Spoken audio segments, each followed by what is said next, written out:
The protagonist, the one character that the success of an entire show hinges on. I've watched countless shows that I've turned off and never gone back to after episode 4 or 5 purely because I hated the protagonist. And if I didn't love Yu-Gi-Oh as a franchise, there would be a few shows that I've never watched to this day because of their protagonist. Hello everyone, my name is Tay from Yu-Gi-Oh Fantasy and today I'll be ranking every Yu-Gi-Oh protagonist from worst to best. Please don't forget to subscribe to the channel as well, as we are well on the way to 1,000 subscribers and it would mean the world to me. Also, please like the video so it gets shared to more fans of Yu-Gi-Oh as well. Also, join my Discord, it's the first link in the description. Just a side note to say that I have not included Udius in this list. I just haven't gotten around to watching Yu-Gi-Oh! Go Rush yet, so it would be incredibly unfair to try put him in this list without knowing anything about him. But with that said, let's get into the worst Yu-Gi-Oh! Protagonist. Yuma Tsukumo. In rock bottom, we have Yuma, and funnily enough, this might be the most interesting one. I actually enjoyed Zexal more than your average Yu-Gi-Oh fan. There's some compelling characters, and I think the Bury-in World arc is one of the better arcs in all of the series combined, but if we're being honest, someone has to come last. In the first half of Zexal, Yuma is not only an irritating and almost unrelatable character, he's a bad duelist. Yuma sports the second most losses of any protagonist in Yu-Gi-Oh! With 54 wins and 11 losses, also equaling Chaz from Yu-Gi-Oh! GX with the most losses of any character across all Yu-Gi-Oh! Series until recently. But despite all that, Yuma is still an insufferable and egotistical character. I do believe that the writers of the show probably did this unintentionally. I believe Yuma's attitude was supposed to come across as hopeful and never say die, but it came across as oblivious and cocky, which is the last thing you want from a show like Yu-Gi-Oh!, especially after we've spent years with humble yet talented characters like Yugi and Jaden. So, to summarise why Yuma is taking my bottom spot, he's not a good duelist, he's not a good person, he's an untalented child, he isn't outstanding like Yusei, Yusaku or Jaden, he doesn't have a clear goal like Yuya, and he doesn't get the nostalgia pop like Yugi. Yuga Odo. Now, I have to be honest with you guys here, I felt as though I had to put Yuga this low because I haven't watched a lot of Yu-Gi-Oh! 7s, but I have to say, what I have seen I've really enjoyed. Who would have thought making the anime about children's card games, more directed at children, would work better than the other series? From what I've seen though, Yuga is a decent protagonist. The only reason Yuma isn't the protagonist with the most losses anymore is because of this man. Yuga has suffered 12 losses between 7s and Go Rush, but with 7s being the shortest series in the history of Yu-Gi-Oh!, Yuga suffering 9 losses in that show alone is an impressively poor achievement. Yuga does get the plus point of creating his own entire version of dueling in terms of rush duels, but he also gets negative points for doing so because the modern game is too complicated or boring. And whilst I know a lot of people, my own friends included, who would agree with this, it's still the game that made us all fall in love with this franchise, so I'm not too on board with blatant slander of our beloved game. With all that said, however, Yuga brings good energy, humility, and fun to a product that had been in desperate need of an injection of change and creativity, but he's taking the number 6 on my list purely due to being a character that in my older age I just couldn't relate to and a show I struggled to really get on board with. Yusaku Fujiki. Yusaku and or Playmaker is my number 5 on this list and I'll give you 3 reasons why. That's a joke, I'll probably give you more than that, but one of my reasons is that I think that catchphrase stinks. Yusaku doesn't have great moments though, this man can really duel. Whilst I struggled to get on board with the show when it first released because deep down I felt like it was a rushed ploy to promote Yu-Gi-Oh! Duel Links and Speed Duel products, this show really began to find its groove. It takes Yusaku quite a while to even show some personality at the beginning of the show, simply being this stoic, moody personality, and even when he goes into Vrain's world, Playmaker is much the same. However, when the show gets on a bit and we get some more explanation into his honestly quite dark backstory, it begins to make sense. This was the last dubbed Yu-Gi-Oh! Show we got with some genuinely mature themes and really interesting characters, and Yusaku is definitely up there. All of his personality traits begin to make sense and you can begin to really sympathise with him whilst maybe not relating so much. Lastly, Yusaku is a beast of a duelist, sporting only 1 loss in 25 duels, and it's nice to see a protagonist who isn't just a great duelist through chance or luck or the power of friendship. Yusaku was forced to become an extraordinary duelist and he did just that. With all that being said, I think Yusaku could have easily taken 4th or maybe even 3rd place had Vrain's not been cut extremely short. The whole show and cast served better in that respect. Yuya Sakaki.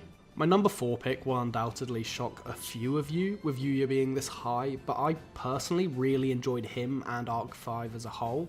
They got easy bonus points by giving us legacy characters, and whilst they weren't displayed in quite the way we wanted, just getting to see Yuya interact with all of these characters was so enjoyable. Yuya is a competent, if not remarkable, duelist. His motivation of wanting everyone to love dueling, even his opponents, is admirable, and his infectious positive attitude just seeps through the screen when you watch the show. His duel-taining is unique and fun, and when we get to see the story of his father's disappearance, you really gain more respect for the character for keeping a smile on his face after all he's been through.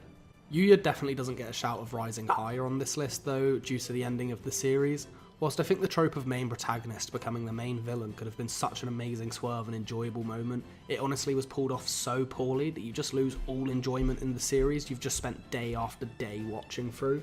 With that said, to wrap this section up, I think Yuya is incredibly underrated, but I simply couldn't have him any higher than 4th due to the appalling ending to the series and his character arc. Yusei Fudo. Bronze medal time, and it just had to be Yusei. Could he have won the Moto GP? Probably not, but could he have beaten everyone else in the race in a duel? Absolutely. Yusei is the only protagonist we have who hasn't lost an on-screen duel. He lost in a flashback once and almost lost to Kalin during the Dark Signers arc, but that gets written off due to the attempted murder. So yes, Yusei has never taken an official loss on screen, and he's our only protagonist to do so.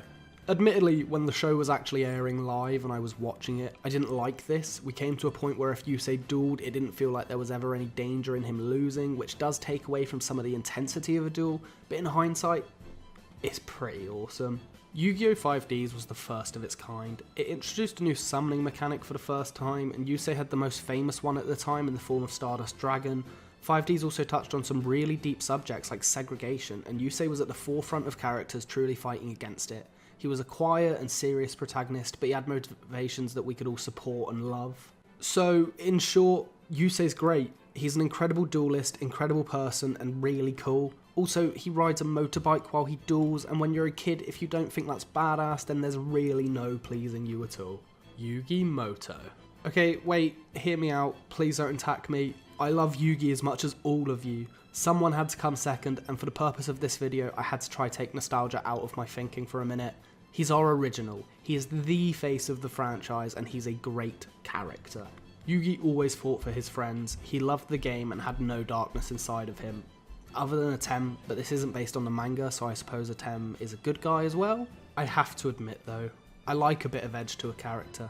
You don't need to be a great person to be a great character, and whilst Yugi is admirable for being a humble, hard-working and loving guy, you never expect anything different from him. Fight for what's right, hard of the cards, and repeat. Yugi does have some cool cards though, and iconic ones at that. Dark Magician Girl, Blackluster Soldier, Summon Skull, and the list really does go on. Yugi is not second because I'm able to find flaws with him, he's second because I enjoy the #1 protagonist more. Jaden Yuki. Taking the top spot, the gold medal and all the bragging rights for this list is none other than our goofy guy from GX, Jaden Yuki. What's not to love about Jaden? Jaden has everything Yugi has, and more. Jaden is all about fighting for what's right, supporting his friends, and his deck is out of this world. And if we're talking about Season 2 onwards, I guess you could take that literally. Neospatians are 9 out of 10, and Elemental Heroes are 10 out of 10. Whilst I do love Yugi's cards, I can't help but love Jaden's more. Also, not to mention, when I noted that Yugi didn't quite have that edge I love in a character, Jaden has it in bundles. The Supreme King arc is what they wanted Zork to be, but it was Jaden's darkness amped up times 100, and there's a clear reason behind it. And after all of that, through Season 3 and 4, these things weren't just forgotten. Jaden changed and grew as a person, whether that's for the better or for the worst. Early GX Jaden is also incredibly relatable. He's clumsy, he oversleeps, he loves the game and wants to share that joy with his friends. We all wanted to be like Jaden and live the life he was living in the first season of GX. And that's my list. What changes would you have made? Let me know in the comments below. Also, I mentioned it before, but I'll say it again. Subscribe to my channel so we can hit 1,000 subscribers. Like the video so it gets shared to more people, and join my Discord so we can talk more about the topics of this video and you can have your input on the question of the day.